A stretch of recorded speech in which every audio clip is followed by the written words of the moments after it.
Manila?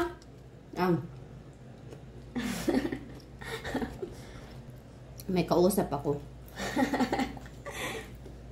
May uyab daw siya. Sabi ko, taga saan? Taga Manila daw.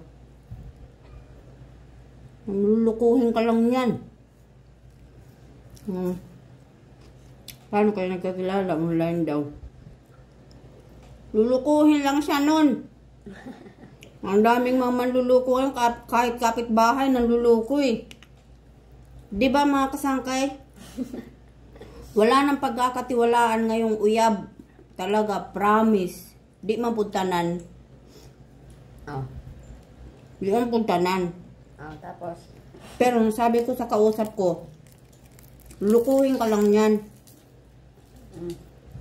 Niluko nga siya dati ng kapitbahay. Muling garo. Ngayon pa lang, kumalas ka na. Silingan mismo. Silingan. Kabilang bahay. Naluko man gani. Unsa pa kahanang tagalayo? Musa kayo isang baso sa magkita. Wala yan. Parang may kumatok. Mark my word. Totoo yan sinabi ko. Hindi yan biro. Ano kuya? Hindi ko na siya. Totoo yan.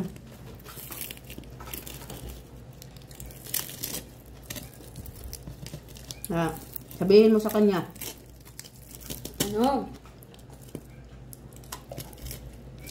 Sabi ng kausap mo, lulukuhin mo lang daw ako kay tagalayo ka.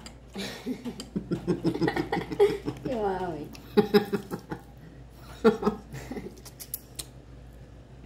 Bitter. Meron naman hindi nanluluko eh. Pero mas marami ang hindi.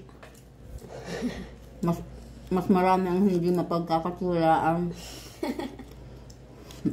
Maswerte na nga lang tayo, nakahanap tayo ng boss na matino eh.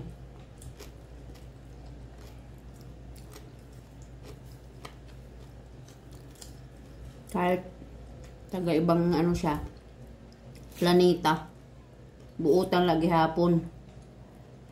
Kaya boss, shout out sa'yo boss ha. Tawag. Nagpalibak. Bye bye po.